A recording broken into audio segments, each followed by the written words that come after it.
Oh, it's still crooked. It's okay. We're going to have to go on. Sorry, we're going to be a little crooked today. I tried to fix it, but seeing it from this angle is way different from the angle that I tried to adjust it at, so I apologize. We're on the Titanic and we're sinking. Yeah, we're at least kind of straight here. So, hey, welcome to Talk Comics to me. It's Champ Champenstein. Me. That's me. I'm Heather. And we're here to talk about comics. I wanted to try something. Do it. Okay, so we're going into the last few weeks being at the shop in this building. And I wanted to know what your favorite Legend memory is. Mine? Yeah. Oh, goodness. So I don't have, I'll have to think about, my ultimate favorite. We can do it again. I figure we'll just do it the next... I have 2 of them right now. Okay. Well, it's I figured we'd do one next week, too. Okay. So... And the week after that, because we got 3 weeks left. My first free comic book day, when we sang Whitney Houston together. Love that. And then my other one was when Derek, Whit, and I were in the basement going through all those moldy comics, and we got fucked up from the mold, and we were just laughing at everything. That one of my favorite moments. I've really felt like I bonded with Derek specifically then. Yeah. So yeah, it was very, very good. I loved it. I loved getting high with my friends in the basement with dangerous mold. Good. But yeah, good. What about yours? The one I've been thinking about the most is because it's part of what made me probably start working there in the long run. But was the first time RC invited me out to drink with him and PJ and become part of the Legend Legion, become part of the Legend family stuff, because it was Chris was in Japan or Nantucket, one of those 2 places. He was out of town. Okay, Japan or Nantucket. Well, he went on to both of those places the same summer. Right. But I had gone there on a Wednesday to still grab my books and read in the coffee shop and stuff. And yeah, just both PJ and RC just made me feel super welcome. And I was just okay, I do really like this place. And then when they asked me, I was hell yeah, good. I'm becoming part of the thing now. Yeah. Little did I know then. You'd be stuck there for a life. I'd be here now. But yeah, I just wanted to do those the next few weeks just to... Yeah. Because it's nice to think about that. Even though, we're not done. We're going to be somewhere else. It's just, the space still holds, memories. A lot of memories, yeah. Just another one off the top of my head. The very first time that I spoke to Whit, it was before I had even started working there, and I only remember this because he was wearing his KMFDM hat. Yeah. I needed to get a box for comics, and I'd never put one together before, and I just said, help me, I don't know how to do this. And he said, I got you, girl. And that was it. Even though it's not my favorite memory, it is the best worst memory is when one of the first shifts I worked with Whit, and he made me listen to Rush for 8 hours. Yeah, multiple times, and I felt like was not allowed to say anything because I was new. I'm glad you have that memory too. Yeah, because that was I had to been my second shift or third shift with Whit, and he played music. He's do you mind if I play music? And I was of course not. You know me, I don't care. And then 8 hours of Rush later, I was what, 4 songs. I was I don't think I can ever listen to Rush or any music ever again. Yeah. But, yeah, we'll keep doing it. We'll continue our memories next week. Okay. That'll be fun. Yeah. But we are here now to talk comics with you. So that's what we're going to do. And I'm going to kick it off with Good Boy. This is issue number 2. This is a Source Point Press story. This is about a dog whose human is killed in a very violent way, and he decides to exact revenge by hunting down the person who had done it. The dogs in this talk, and they fire guns. This is... As dogs do. Yeah. This issue in particular, he kind of gets a lead. He goes to a mutual friend of, everyone. He's Switzerland for all of the people within this crime city, I guess. He goes there, gets a lead from him, and makes his next move. There's a dog in here that reminds me of Edna from the Incredibles. Yeah, I can see that. Yeah, very, very cute. I love that a lot of the dogs that are in the background always are, like, they have their tongues out, they're panting and stuff, because sometimes, just because of how the story goes, you forget that this is a dog. Yeah. This dog talks, he kills, he's violent, he is very, as you said, John Wick. It's just John Wick, but if John Wick was a dog. I love this story. Opposite John Wick.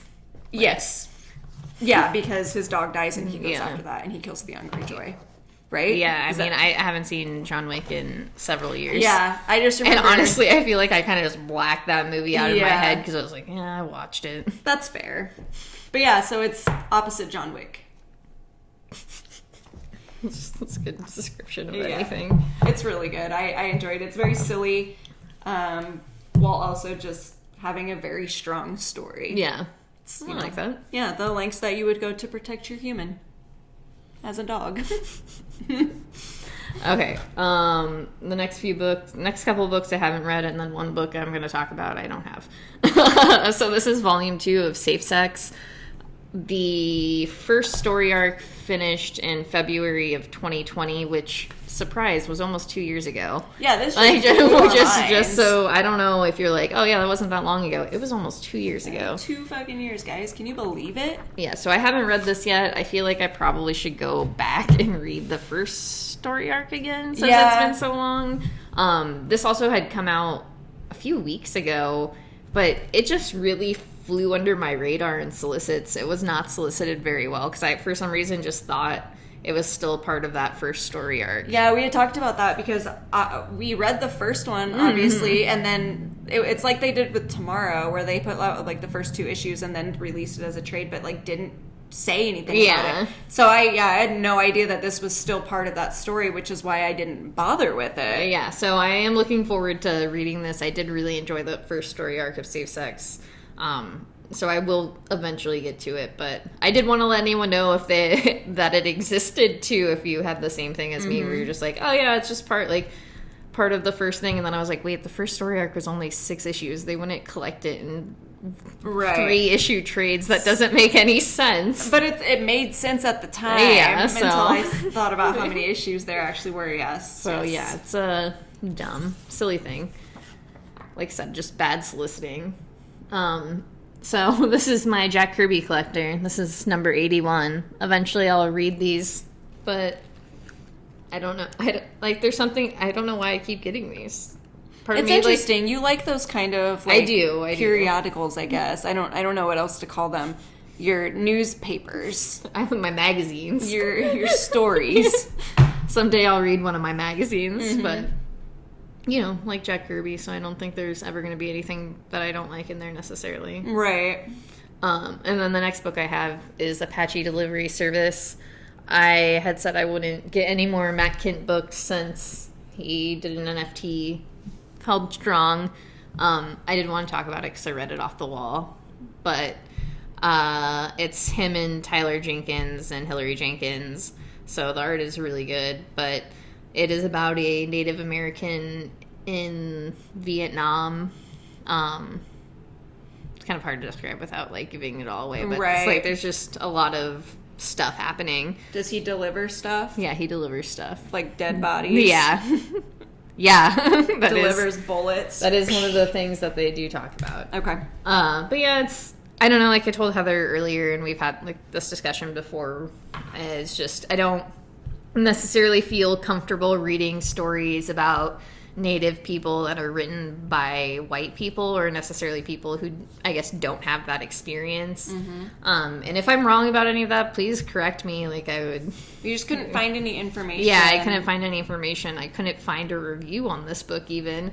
But yeah, it's just, that's a problem I kind of have with it, which is not just was it a Matt Kint book, it was also the context of the book I didn't really want to read. And then also with the level of what it's about, it's just, I don't know. I'm not saying that white people aren't allowed to write stories about different races. It's just, I just feel save those stories for people who have actually experienced it's not your experience, right? Yeah, so I don't know, and there are ways that you can do it right, but I mean, it's not, I'm not saying it shouldn't be done. I'm just saying their bag, baby. Yeah.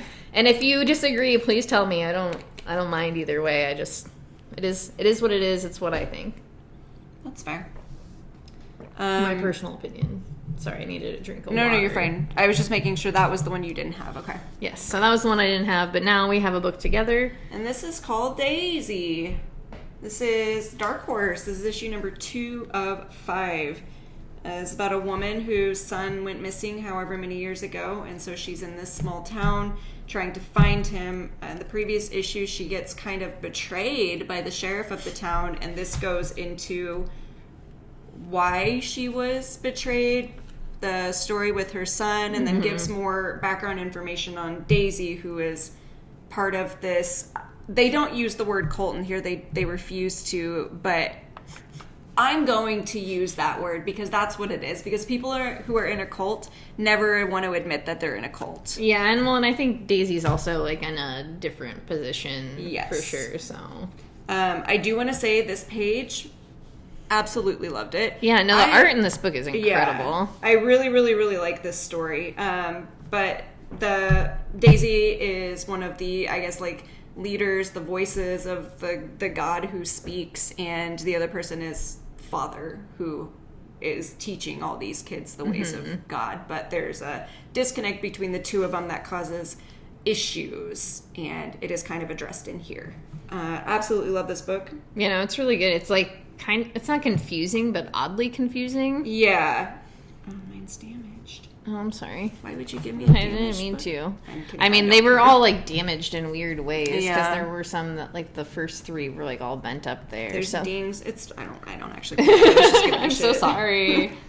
I mean, I guess there's this like big old. It looks like someone licked it. Yeah. So sorry, we're just examining our books. Yeah. But yeah, it's like confusing while it's also not confusing. I think there's just like a lot going on. Especially like behind the scenes and stuff. Like it's giving you hints of like what the story is about without revealing anything too fast. Yeah. So I really like the suspense of it, and because it's exciting to see how the story is unfolding, because I read a lot of books that have like cult and post-apocalyptic type things, and while this book doesn't necessarily fit into that category, it does have that same kind of ominous feeling to it. For sure. It's very good. Angels and Giants. Yes. Wasn't that a book by like Dan Brown? I feel like it'd be better. Yeah. Tom Hanks was in it. Tom Hanks was in the book. Yeah. Shit, Da Vinci, all that. Da Vinci. I'm not going to say it. You almost got me, but I'm not going to say it. I was like, I will not stop you. You are correct. So I'm going to keep going. This is We Don't Kill Spiders, Black Caravan series, issue number 3. This is about cults. I'm kidding. It's about witchcraft and stuff. There's a man named Bjorn who is investigating some murders. Hold on. This isn't the Haley's Comment one, right? No. Okay. That was You Promised Me Darkness. Yes, somebody asked me about this the other day, and I was like, I'm sorry, I'm getting all these books all fucked up in my brain. What this one was about? Yeah. So it's about a Northman named Bjorn who is investigating these murders that happen in a village. The villagers think that it's the local witch who is kind of an outcast yes, okay, of the town, but he realizes that she has nothing to do with it, and she can... They're working together to figure out what this force is. So this one, he is talking to the leader. I can't remember what his name is, but Bjorn is talking to the leader of this specific village of people and trying to figure out exactly what is going on with Revna, who is the witch. Okay. She is in a deep sleep, and within her sleep, she is speaking to her god, trying to get more information, because that is how she speaks to her. There's a lot of betrayals in here. I really, really love this book. It's just done really well. It's creepy and it's gross, but it also has a lot of,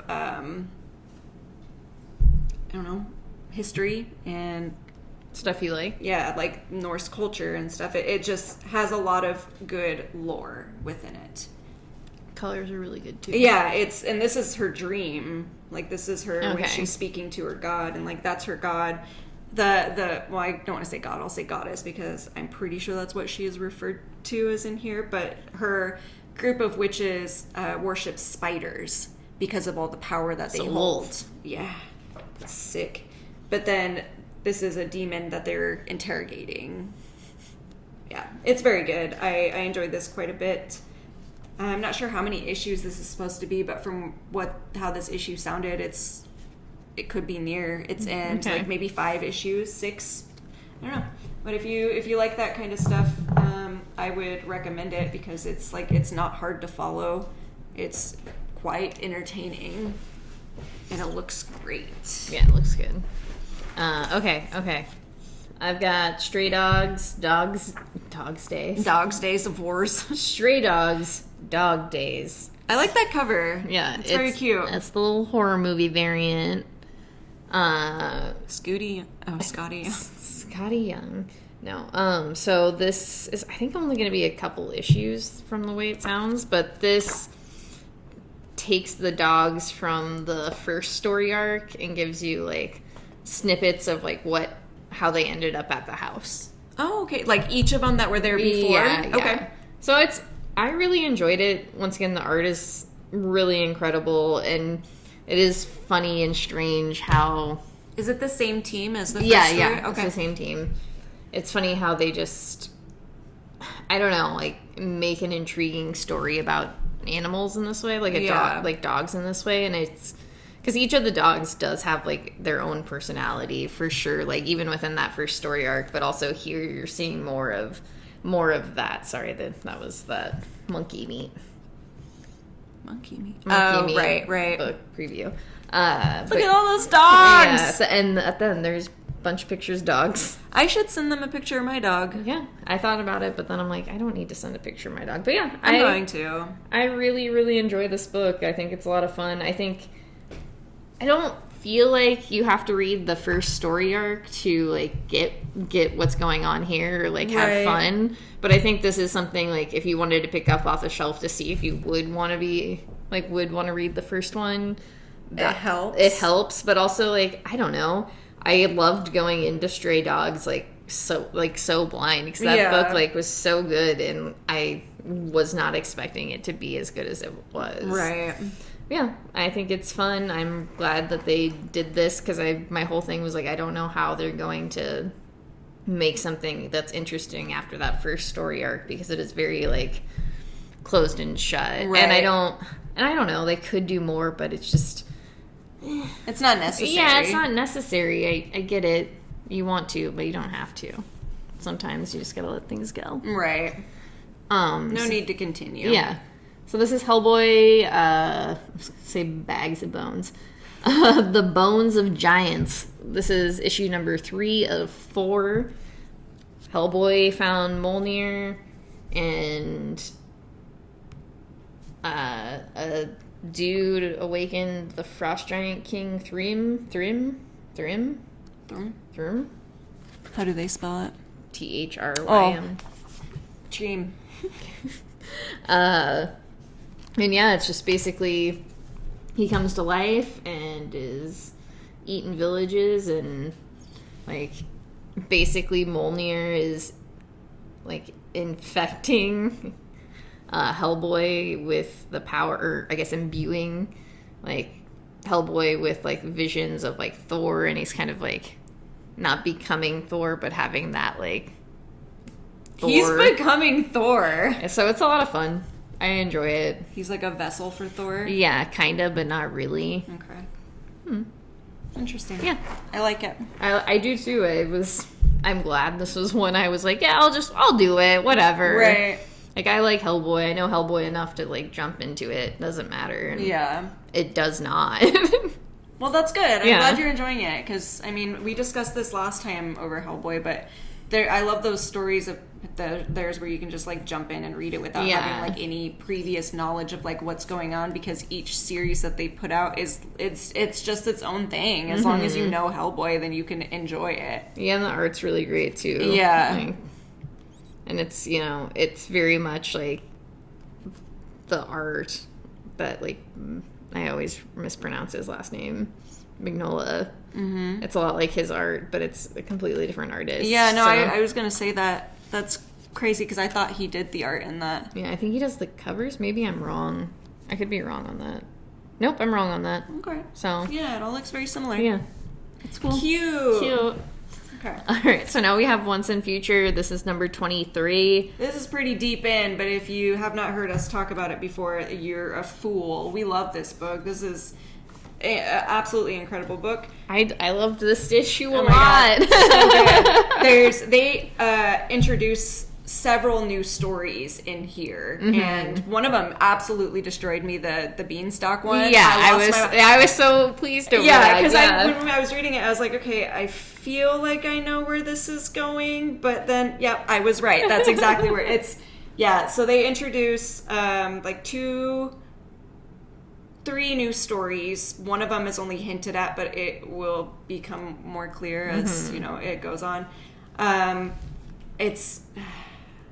We love this book. Yeah, no, this book is just seriously so good every time. I know we say it every time, but God, that page is so good. Yeah, I can't believe this book, like 23 issues in. I don't know if I've ever.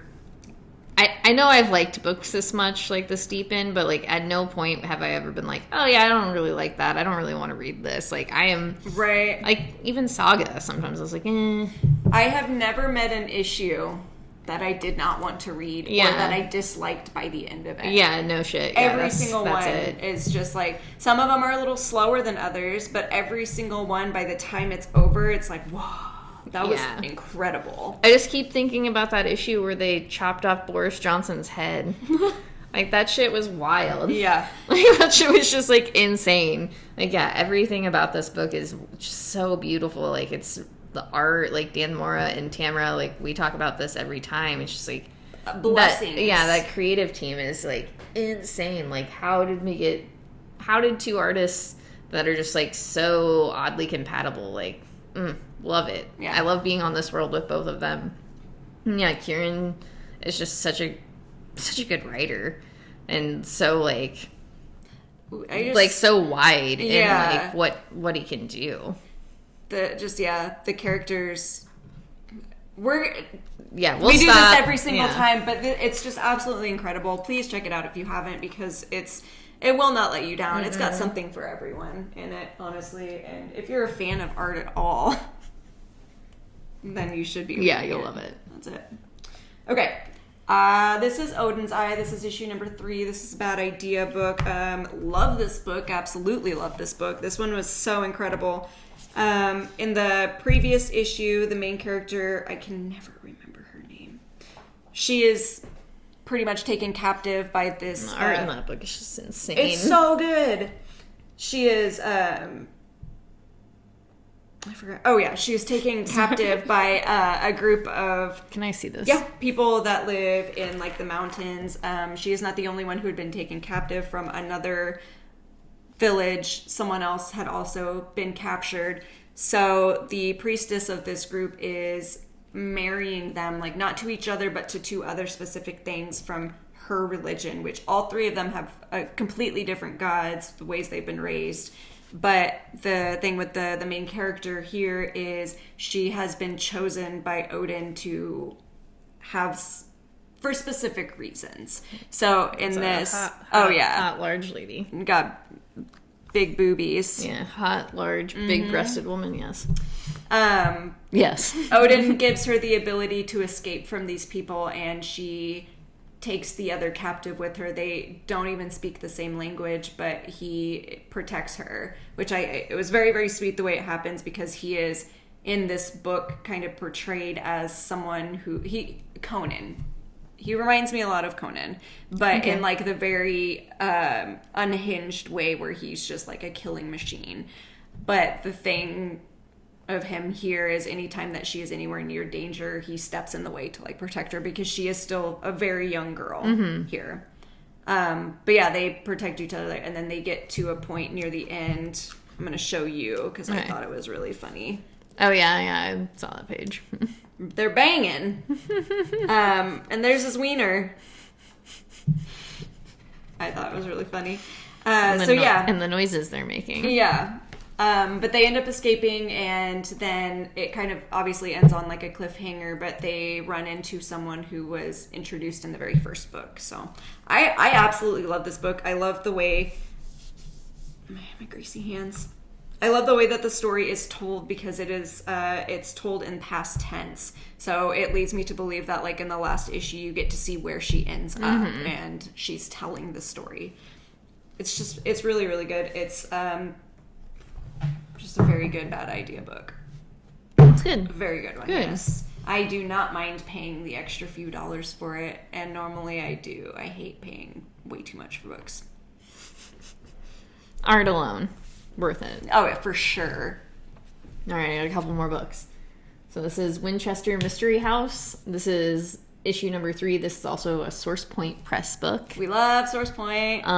So silly. Yeah. So this is just, once again, story of Winchester Mystery House and Sarah Winchester. How it was born. This is actually the end of volume 1, and they're going to do another volume, which was good because I was like, I don't understand how this is going to end, because there's a lot more to this story than what's been happening. So yeah, I enjoy it all the same. It's weird. I didn't, it's not that I didn't think I would enjoy it. It's just hard to describe. I was like, well, it's like, it's stuff I know about. Right. And I think it probably fell into the Source Point Press case of it's just very strange the way that it's told. I don't know. I don't know if that's necessarily the case. I'll have to let you read the issues, because I really liked it. I felt like it did a good job of showing you how the people who were working on this house felt uncomfortable, and then giving you this idea of there's something supernatural going on, and then the idea of this railroad coming in and trying to take over her land, and big businesses. Yeah. Man. So it's I don't know, and I might just the two main, Sarah Winchester and her niece, whose name I'm blanking out on right now. But, I like both of those characters. Mm-hmm. But, yeah, I don't know. It's worth it, I think. If you like that story, the art's good, the story's interesting. Okay. Is it, a horror story, though? How most people tell it is horror. I mean, yes, because people are dying. But also no, because... No, I would say yes. I'm just not scared. It's ghosts and supernatural shit. Yeah, so stuff you don't believe in. Yeah. Hey, you don't have to tell everybody. You don't have to tell everybody that. Even though I don't believe it, I was hopefully this house isn't haunted when we moved in. I think everywhere is haunted. You think... I know this house is not haunted because... I've been in places where, even though I don't believe in that sort of thing, I know, there's straight up, some weird shit. Some weird... demon portals. Or just, some uncomfortable feeling, Or, and I know this house probably just stressed me out, or the house where I had, fucking dreams where, sleep paralysis dreams, constantly, and always would see somebody in the same exact corner all the time. Ooh, we're going to have to swap our sleep paralysis stories, because I've written all mine down. I will never forget any of mine. Because that house, I was just well, I'm fucked up. Yeah. Because I hadn't slept, I had basically every night for, a long period of time was having sleep paralysis. Oof. And then when I moved into my apartment, it stopped. Mm-hmm. And I was it was probably stress. It was because I was living with my ex-boyfriend and stuff. But then part of me is always just maybe that house was haunted. And I my brain was yep. But no. Get the fuck out. Yeah. Okay, so in conclusion, Champ pretends to believe in this stuff sometimes, but most of the time it's on the fence. So now I have Devil's Reign. This is issue number 2. Of 6. This is a Marvel event, and that's a huge event.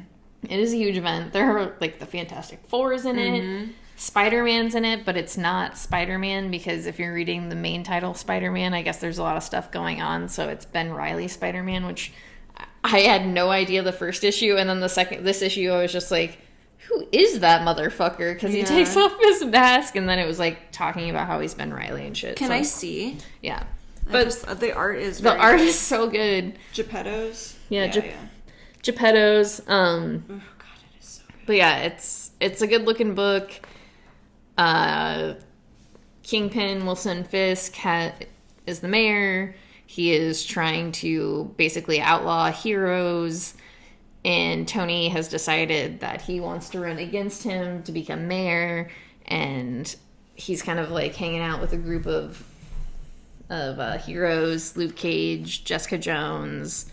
I can't remember who else is with them. A few other people are with them, I'm pretty sure. Daredevil.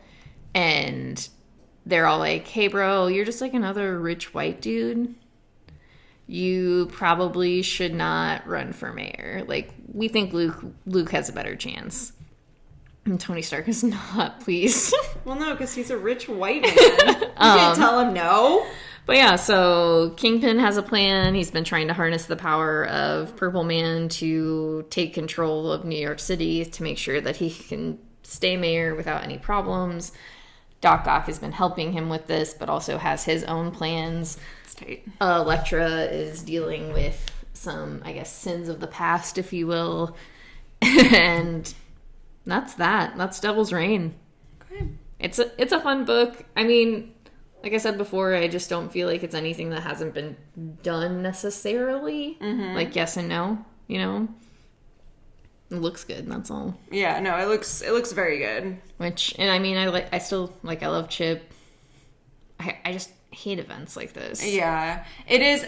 I think I dislike it so much too when they have to include every single Marvel character in it, because I did notice that there were a lot. Well, like there was the X-Men Devil's Reign and like just all sorts of crazy stuff, and it was like, but why? And it's like the reason I wanted to get this is because it is like very like interwoven with the Daredevil run, because you have like stuff that's dealing with Elektra and Daredevil very specifically, and it's a Kingpin story, and I do really enjoy Kingpin as a villain because he just beats the shit out of children sometimes. That's fair. But like, it's just not, it's anything else is like not necessary. Like if it was just that and then Daredevil, like it would make sense, right? And I think I did special order like the first Devil's Reign like X-Men, and then I did add the Devil's Reign like Woman Without Fear book.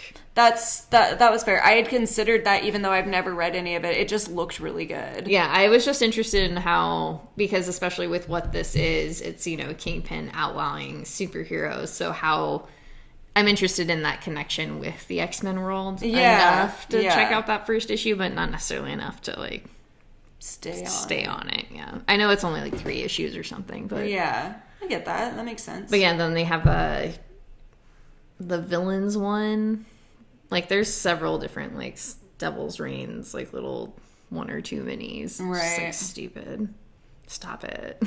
Stop it. I hate it. Thanks. Thanks, I hate it. Thanks. That's the saying, right? Yeah. Okay, so now this is Batman Detective. This is issue 46. Yeah. Yeah, I remembered. This is Dan Mora's last detective issue, which makes me very sad. Yeah, it's the final conclusion to Fear State, and it's going to be leading into Shadows of the Bat. Mm-hmm. Is that what it's called? Yeah, I believe so. Yeah, so it is literally just tying up all loose ends while opening other ones to start this new story. It is fantastic. You get a little cute guest appearance from Once and Future character. I don't want to say who because I really want you guys to like just read it because I loved it. But yeah, that's pretty much that's it. I've seen this Shadows of the Bat ad like a billion times, and I'm like, is that what it's called? It would be at the end of this one. Because, Shadows of the Bat. Yep. So, yeah. The saga of Arkham Tower continues in next month's Detective Comics weekly event, Shadows of the Bat. That is what the second story in Detective is about Arkham Tower that is being built to house people differently than Arkham Asylum did, because they're trying to do good for the people now rather than just locking them away. Mm-hmm. We'll see about that. Yeah, we'll see. Yeah, I don't know. It's weird. Heather and I were talking about it before we started recording, and how dare us? I don't know. I'll keep this on my profile because I have oddly liked it, and I don't know if it's just because also it has been like, I feel like a few different people from the Bat family I don't know. It's been... Or if I have just literally been, Dan Mora hasn't done the art, like, every single issue either. I've really enjoyed them. I didn't know what to expect when I first started reading it, because I'd never read Batman Detective before. This is my first time. I guess when I started it, I didn't realize that there was, like, the main story, and then there was also a story at the end, which I also did not realize a lot of Batman books do that. That's just a thing DC's been doing. Yeah, I had no idea. So I've been really enjoying it. It's like something DC's been doing the last, like, year. And it just really introduces a lot of new stories that I would have never checked out otherwise. So for sure. I really do enjoy these books. So I am also going to keep it on for a while. I'm interested. A weekly event might be too much. Might push me over the edge of being like, no. It's never too much for me. A weekly... It's way too much for me. I know. Go. So I'm going to talk about this book. This is Critical Role, The Tales of Exandria, The Bright Queen. This is just a history of the Bright Queen. That's also by the guy who did... Darcy? Yeah. Darcy Van Polgeest. So, Little Bird. That's why the name looked familiar. Okay. I think we've had this conversation every time, but yes. It still looks familiar every time.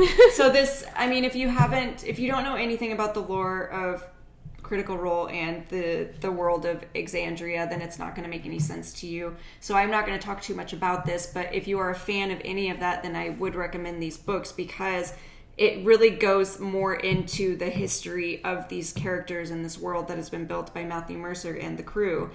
It's very interesting. I enjoy it a lot. I think it's very fun, enjoyable, and very creative. It's very creative. I myself am quite confused by some of the things that happen in here just because I'm not completely caught up on everything because that's like 230 episodes of like 4 to 6 hours of them playing. And so it does get to be a lot, but I still enjoyed this one a lot because it just explains the light.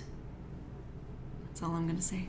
It doesn't mean anything if you don't know what it is, but that means absolutely nothing to me. But the art in this is just absolutely incredible. Yeah, the art is so good. I love the colors. The shadows are really well done. Mm-hmm. I love the gay in this. There's a lot of gay. I love the violence. Love the violence in this because it's so subtle that you don't really see what's going on. Like here, like you see it there, and then you see what actually happened. Yeah, like the story is told so well, and I'm glad that Matthew Mercer does have something to do with the writing of these comics because he is obviously he's a great storyteller, and I love being able to read it rather than just listening to it. Yeah, I think that's the problem with podcasts. Like, I'd rather read, like, the stuff than and that's part of the reason why I've been like picking up all of these comics is I just haven't listened to it in a long time. So reading it is easier, and I feel like I understand more than like listening to it. Yeah. Okay, so I have Swamp Thing Green Hell #1. This is a Jeff Lemire book and Doug Mahnke. I did not pick that up. It was weird. I thought Mahnke, right? Yeah. And then David Barron. Ooh, that art is so good. Colors, and then Steve Wong does the letters. Yeah, I go back and forth on some of the art, but I do really like it. This book was really great. I had somebody ask me earlier if they needed to be familiar with Swamp Thing to read it, and I don't feel like you need to because in my personal opinion, that looks great. I mean, in my experience, I have read a little Alan Moore Swamp Thing. I've read Swamp Thing just kind of like in general within the DC universe. Just like, he pops up. Then I've read that Ram Swamp Thing. And then I've read this. So I don't have like a lot of Swamp Thing experience. Right. But I was able to very much pick it up and read it without any problems. Like I enjoyed myself. The art is really good. There's some really great like spreads, like full page spreads. I don't know. I know I need to talk about what's in there, but I also am just like, you definitely should pick it up. Because it's hard. It's hard. So it feels kind of post-apocalyptic. Mm-hmm. People have kind of like gone in one place, other people have gone another. They're somewhat feuding, or at least one group is like trying to strong arm and steal stuff from another group. There are, I'm trying to like, parliaments of like different god type things who are calling upon the green to help them destroy humans, and they end up like giving somebody the power of Swamp Thing to kill humans. Okay. And so the humans have to escape to a man who lives in a lighthouse to help them. Okay. And that's what I'll say. It sounds interesting, and like based off of the art there, I know that I would enjoy it. So I'm gonna. I think you. Yeah, I would say I think you would like it. I think it's hard to describe. Like I said, I don't think you have to be like super familiar with Swamp Thing. I think you just have to like know who has been Swamp Thing. I think you have to know like, maybe not even that, because I'm sure they like Jeff Lemire might fill in the blanks, but right. I mean, I think if you have just like a basic understanding of who Swamp Thing is, then you can understand. Yeah, like enjoy the book. Yeah. I don't know. I liked it a lot. So okay, cool. I'm looking forward to that. Okay, only a couple more books to go. Mm-hmm. Okay, so now we have DC vs. Vampires. This is issue number 3. Yes. And this book is so fun. I love this is like book, legitimately fun. Yeah. So vampires are slowly taking over the DC universe, infiltrating the Justice League. Batman is doing his investigating on trying to figure out who exactly it is. Tensions are high within the world because nobody trusts each other, and that causes quite a few problems. And the best part is the bad guy is like, I don't know who did this. That's my favorite part. How he's like, well, who is the bad guy? Shucks, who could have done that? It's very good. I absolutely love this book. The Tynan Rosenberg, great storytelling, and then Otto Schmidt does the art. So beautiful. Yeah. I have this book, every time I read it, I'm having a good time. And it's weird, like, just because it feels just so campy in weird way, where you're just like, you feel like you're watching like some 1960s like Hammer horror film. Like, why are they acting like this? Yeah, it's just like, this is it's just genuinely a good time. Yeah, I highly suggested it. The art is really great. I think the story is really like interesting, the way they're telling it and the way they're kind of like dealing with it. And I do love like that stupid heavy-handed like bad guy being like, who's the bad guy though? Yeah, because he thinks he's like smarter than everyone else, but anytime that he gets like called out on shit, he's like, well, I guess you're right. Now are you ready to become a vampire? It's so good. It's so good. I love how each of these characters is like, and it's funny because I just wasn't going to get this because I was like, I can't fucking do this again. Can't do a deceased again. But it's so good. It's so good. And now, this is our last book to talk about today. This is Mazebook. This is issue number 5. I'm going to say spoilers right now because I think the only way for us to talk about this is to like straight up ruin it for everybody. Yes. This book is solely about grief and how to handle it, I guess. Do you think it's funny? I feel like we read a lot of books about, like, grief. Like, I think we read a lot of books like this. Yeah. Like, because, like, you know, Many Deaths of Layla Starr was this year, too. Mm-hmm. Like, and this is not within that same vein, but also within that same vein. It's more, I mean... Or is it just, like, people, like, try to get their grief out via comic books? See, I was gonna... And then we're just the fools that end up reading them? Yeah. I think the Many Deaths of Layla Starr was about accepting death and the fact that everyone does die and to appreciate your life while you have it, whereas this is more about accepting the grief that comes with death, which is... You can know that it's going to be there, but experiencing it yourself is very, very different. And everyone obviously experiences grief differently.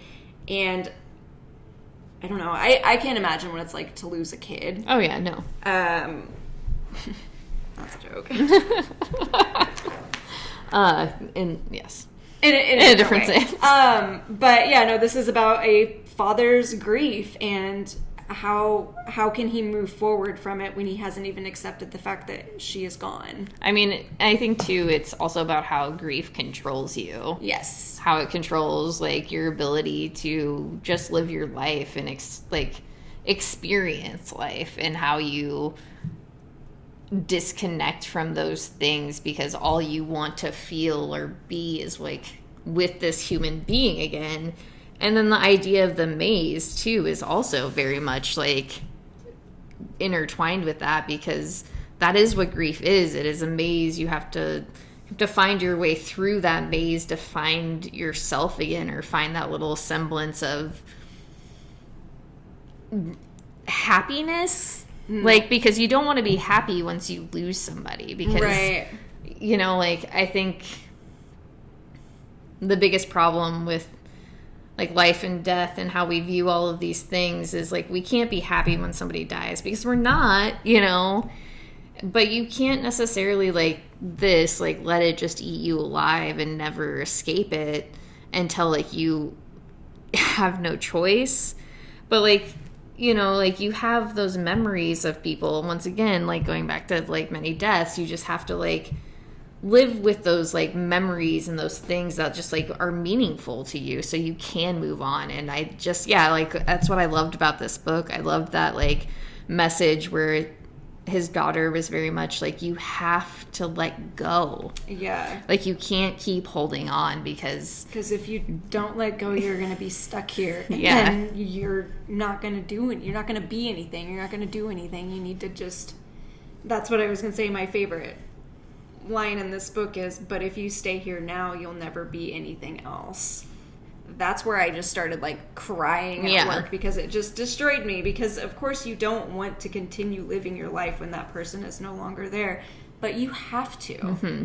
And you can decide how your life is going to be. But if you don't ever take that next step and move on, then you're going to be stuck in that same place forever. And it's not easy, and it's not nice, and it's not fun. And it's also not helpful. It's not. It's not, nothing... And this book also says that, like, nothing is gonna bring that person back. Right. Not even magic. Not even magic that you think exists, that you are like, I'm going through this wall, I'm doing these things, like, it's gonna bring this human being back. Like, we don't...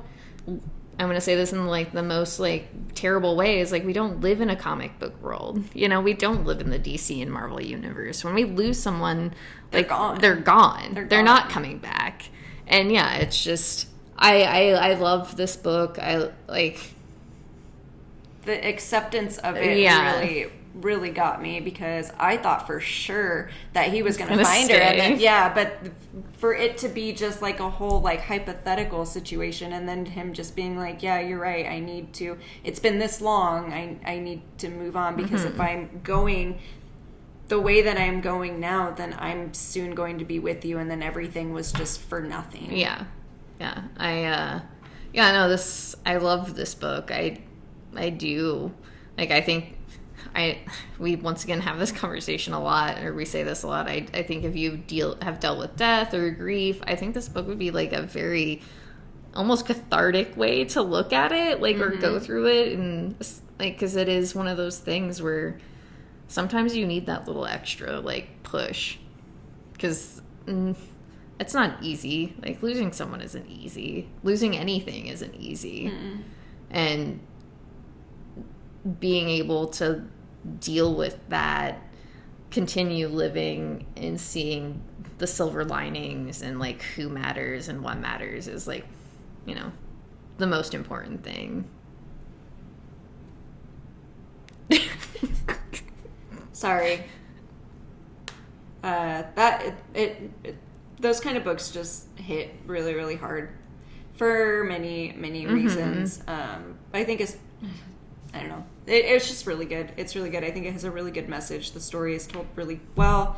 it's wrapped up beautifully within 5 issues, and there's not a lot of words in it, which it's interesting because after that last issue, neither one of us were sure how it was going to end. And even through the whole thing, I was like, I don't know how it's going to wrap itself up without, being weird and disjointed. But it is so good. It's perfect. It wraps itself up without really a thought. Like, there is a thought, but you know what I'm saying? It's just like, it's very, it's seamless. Yeah, I was going to say, it wasn't too try hard. It just was. Yeah. It was very well done. And relatable. And I don't know, Jeff Lemire's a fairly talented writer. I think he's, I don't know. I have almost nothing but good things to say about him most of the time, so. It's fair. I've never read a Jeff Lemire book that I didn't like. All right, so that's it. That's all we have today. We're going to go cry. Yeah. So thanks for listening to us. Take care of each other. Be good. We love you. Thanks for all your support. We're never going to stop doing this until we die. Never. And even then, we're going to keep going because you know why? We're not going to die. Beyond the grave. All right, so we'll see you on the flippity flip. Later.